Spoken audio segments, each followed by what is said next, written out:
Hi friends, எல்லோரும் எப்படி இருக்கீங்க?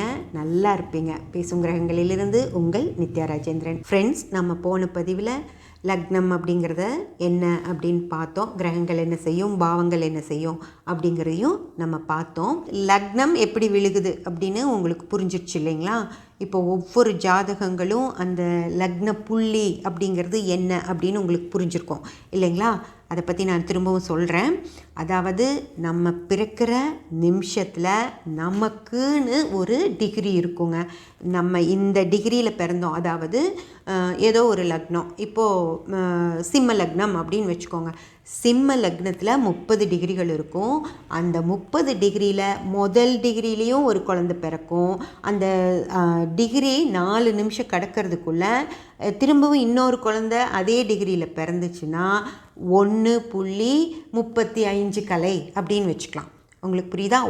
ஒரு டிகிரி 35 மினிட். அதுக்கப்புறம் செகண்ட்ஸும் இருக்குது. ஆனால் செகண்ட்ஸ்குள்ளே வித்தியாசங்கள் இருக்காது, மினிட்டில் வித்தியாசம் வரும். அது 1.35 ஒரு டிகிரி 35 மினிட் அப்படின்னு வச்சுக்கலாம். அதே சிம்மத்தில் இன்னொரு குழந்தையும் பிறக்கும். அதுவும் ஒரே டிகிரியில் பிறக்கும். அது வந்து 1.45 மினிட் அப்படி வச்சுக்கலாம். இதுதான் நாங்கள் டிகிரி அப்படின்னு சொல்கிறோம். அந்த டிகிரியில் அதுதான் லக்ன புள்ளி. அந்த டிகிரி தான் உங்களுடைய லக்னம் தொடங்குற அந்த புள்ளி. அதுதான் நமக்கு ஜாதகமாக வருது ஃப்ரெண்ட்ஸ். அந்த நிமிஷத்துலேருந்து நீங்கள் இந்த உலகத்தோட காற்றை சுவாசிக்க ஆரம்பிச்சிடுறீங்க. நீங்கள் உலகத்தோட காற்றை சுவாசிக்க ஆரம்பித்த நிமிஷத்துலேருந்து இந்த உலகத்தில் வாழ ஆரம்பிச்சிடுறீங்க. இந்த உலகத்தில் நீங்கள் வாழ ஆரம்பித்த அந்த நொடியிலிருந்து கிரகங்கள் அதனுடைய தாக்கத்தை உங்கள் மேலே செலுத்த ஆரம்பிச்சிடும். அதுக்கப்புறம் அதை நிறுத்தவே முடியாது உங்களால். அந்த நீங்கள் வாழ்ந்து முடித்து போகிற வரைக்கும் அந்த கிரகங்கள் உங்கள் மேலே தாக்கத்தை ஏற்படுத்திகிட்டே தான் இருக்கும் ஃப்ரெண்ட்ஸ். ஓகேங்களா? இப்போ லக்ன புள்ளி அப்படிங்கிறது உங்களுக்கு தெளிவாயிடுச்சு இல்லைங்களா? இப்போது லக்னம், இப்போது சிம்மத்தில் நீங்கள் வந்து ஃபஸ்ட்டு டிகிரியில் பிறந்தால் கூட அந்த 30 டிகிரி உங்களுக்கு சிம்ம லக்னம். அதே சிம்மத்தில் நீங்கள் 24வது டிகிரியில் பிறந்தீங்க அப்படின்னா உங்களுடைய முதல் கட்டம் அப்படிங்கிறது அந்த சிம்மம் 24 தொடங்கி கன்னி 24 வரைக்கும் இருக்குங்க. அந்த 30 தான் உங்களோட முதல் கட்டமோ தவிர நடுவில் கன்னி 24 முடிஞ்சு 6 டிகிரியிலேயே கன்னி ராசி ஆரம்பிக்கும் இல்லையா? அந்த இடத்துல உங்களுக்கு 2வது வராது. உங்களோட முதல் கட்டம் அப்படிங்கிறது சிம்மம் 24 ஆரம்பித்தது அப்படின்னா கன்னி 24 வரைக்கும் இருக்கும். இதில் வந்து நீல பாவங்கள், குறுகிய பாவங்கள் இருக்குது. அது என்னன்னு பார்த்தீங்கன்னா, நம்மளுடைய உலகம் வந்து காம்பஸ் போட்ட மாதிரி வட்டமாக இருக்காது, கொஞ்சம் நீள்வட்டமாக இருக்கும். அதனால் அந்த நீல இடங்களில் இருக்கிற ராசிகள் கொஞ்சம் நீளமாக இருக்கும். அதாவது ஒரு 4 டிகிரி ஒரு கட்டத்தில் ஜாஸ்தியாகவும் அந்த குறுகிய ராசியில் 4 டிகிரி கம்மியாகவும் இருக்கும். அதாவது 24 ஆரம்பிக்கிறது அவங்கவுங்க ஜாதகத்தில் அது தெரியும். நம்ம இது எடுக்கிறப்போ அந்த ஆப்பில் வந்து அந்த கட்டம் போட்டு கொடுக்குறாங்க இல்லைங்களா? அதுலேயே உங்களோட ராசிகளில் அந்த டிகிரிகள் தெரியும். அந்த மாதிரி வர்றப்போ இப்போது 24ல் சிம்மத்தில் 24ல் உங்களுடைய முதல் கட்டம் ஆரம்பிச்சது அப்படின்னா, சும்மா இது வந்து அப்ராக்சிமேட் கணக்குக்கு சொல்கிறேன். நீளம் குறுகிய அப்படிங்கிறத நம்ம ஜாதகங்களில் பார்த்து தெரிஞ்சுக்கலாம். அப்ராக்சிமேட்டாக சிம்மம் 24ல் உங்களுடைய முதல் கட்டம் ஆரம்பிச்சது அப்படின்னா அந்த முதல் கட்டம் முடியறது கன்னி 24ல் தான் முடியும் ஃப்ரெண்ட்ஸ். இந்த கன்னி தொடங்குறப்போ முடியாது. ஓகேங்களா? அது வந்து 6 டிகிரிலேயே கன்னி ராசி தொடங்கிடும். அதனால தான் நான் சொல்கிறேன், உங்களுக்கு ராசிங்கிறது எதுவுமே கிடையாது. ராசின்றது இந்த பாவங்களில் என்ன இருக்கும் அப்படின்னு நமக்கு சொல்லி கொடுக்கப்பட்ட பாடத்திட்டம் தான் ராசி அப்படிங்கிறது. ஓகேங்களா? இப்போது நீங்கள் சிம்மத்தில் 24ல் தொடங்கிட்டீங்க அப்படின்னு வச்சுக்கோங்களேன். கன்னி 24 வரைக்கும் உங்களுடைய முதல் கட்டம். அந்த முதல் கட்டத்தில் என்னென்ன விஷயங்களெல்லாம் இருக்கும் அப்படின்னு சொல்லி நம்ம பார்த்தோம் அப்படின்னா அதில் நிறைய விஷயங்கள் இருக்கும் ஃப்ரெண்ட்ஸ். அதாவது இந்த 12 கட்டங்களில் இருக்கிற எல்லா காரகங்களுமே வந்து லக்ன பாவத்தில் இருக்கும். இப்போது ஒரு ஜாதகருக்கு வந்து லக்ன பாவம் நல்லா இருந்துருச்சு அப்படின்னு வச்சுக்கோங்களேன். மிச்சம் இருக்கிற அந்த 12 கட்டங்களில் 11 கட்டங்களில் கொஞ்சம் கட்டங்கள் நல்லாயிருக்கும், கொஞ்சம் கட்டங்கள் கெட்டிருக்கும். கொஞ்சம் கட்டங்கள் நார்மலாக ஒரு 50% நல்லாவும் 50% கெட்டும் இருக்கும், 70% கெட்டு இருக்கும், 30% நல்லாயிருக்கும், அல்லது 30% நல்லாயிருக்கும் 70% கெட்டிருக்கும். அந்த மாதிரி கட்டங்கள் ஒவ்வொரு மாதிரி இருக்கும் இல்லையா. ஆனால் லக்ன பாவம் நல்லா இருந்துருச்சு அப்படின்னா அந்த மிச்சம் இருக்க கட்டங்களுக்கு இந்த லக்ன பாவம் நல்ல சப்போர்ட்டை கொடுக்கும் ஃப்ரெண்ட்ஸ். அதனால் ஒரு கெட்டு இருக்கிற பாவம் கூட அந்த இடத்துல லக்னம் நல்லா இருந்துருச்சு அப்படின்னா அவங்க எப்படியோ சமாளிச்சிருவாங்க.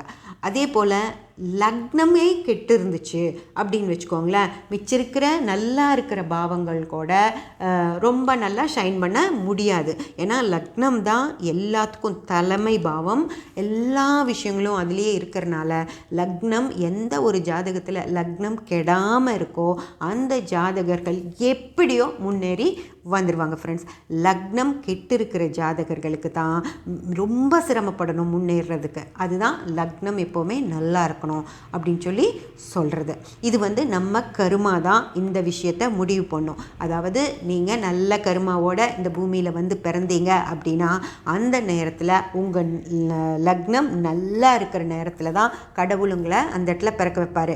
இல்லை நீங்கள் நிறைய கெட்ட கருமாக்களோடு வச்சுருக்கீங்க அப்படின்னா உங்கள் லக்னம் கெட்டு இருக்கிற லக்னம் வர்ற நேரத்தில் தான் உங்களை பிறக்க வைப்பார். அதனால தான் தெரிஞ்சதுக்கப்புறம், இது வரைக்கும் நம்ம தெரியாமல் என்ன வேணால் செஞ்சிட்ருக்கலாம், ஆனால் தெரிஞ்சதுக்கப்புறம் இனிமேல் எந்த வித தவறுகளும் செய்யாமல் நம்ம கருமாவை எவ்வளோ முடியுமோ அவ்வளோ தீர்த்துக்கணும். திரும்பியும் தவறு செஞ்சு கருமாக்களை ஏற்றிக்கக்கூடாது ஃப்ரெண்ட்ஸ்.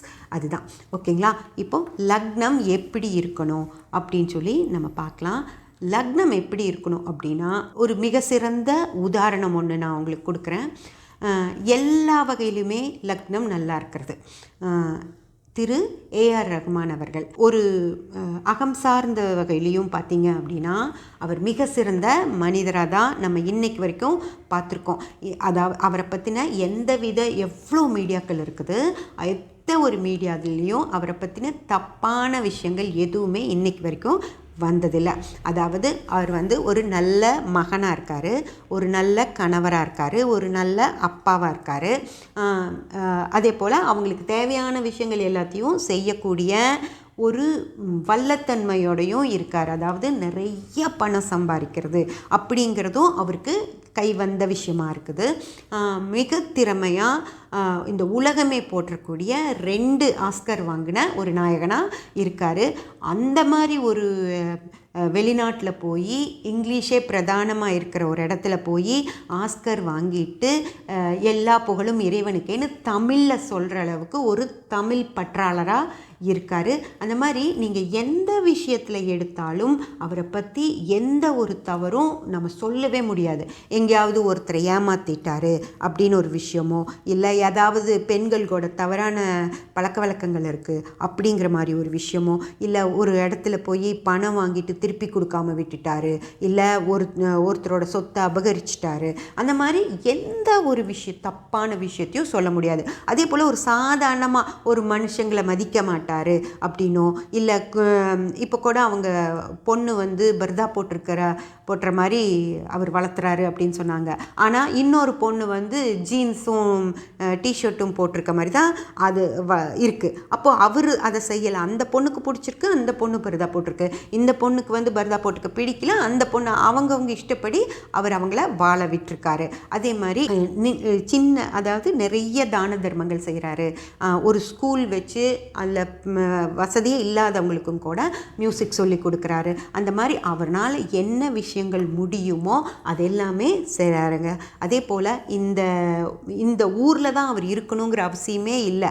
அதுவும் இந்தியாவில் ஒரு தமிழ்நாட்டில் இருக்கணும் அப்படிங்கிற அவசியமே இல்லை. ஃபாரின் கண்ட்ரிஸ் அவரை எப்போ இங்கே வருவீங்க அப்படின்னு சொல்லி அவரை வரணும் அப்படின்னு காத்துட்ருக்காங்க. ஆனாலும் கூட அவர் தான் பிறந்த மண்ணை விட்டுட்டு போக அவர் தயாராக இல்லை. இங்கே இப்போது ஃபாரினில் போய் இருந்தார், அங்கே இருக்கிற படங்களுக்கு மியூசிக் போட்டாருன்னா இங்கே இருக்கிறத விட ஒரு 4 மடங்கு அவரால் ஜாஸ்தி சம்பாதிக்க முடியும். ஆனாலும் அதெல்லாம் எனக்கு வேண்டாம், நான் இங்கே தான் இருப்பேன் அப்படின்னு சொல்லி தமிழ்நாட்டிலேயே இருக்கிறது அப்படிங்கிறது நமக்கெல்லாம் மிகப்பெரிய பெருமை இல்லைங்களா. அந்த மாதிரி மக்களையும் பெருமைப்படுத்துகிற மாதிரி விஷயங்கள் எல்லாம் ஒரு செய்கிறாரு அப்படின்னா கிட்டத்தட்ட அவர் ஒரு மகான் மாதிரி நம்ம சொல்லலாம். தமிழ்நாட்டுக்கும் பெருமையாக இருக்கார். மியூசிக் அப்படிங்கிற விஷயத்தில் மிகப்பெரிய சாதனை செஞ்சு தமிழ்நாட்டுக்கு பெருமை சேர்த்துருக்காரு.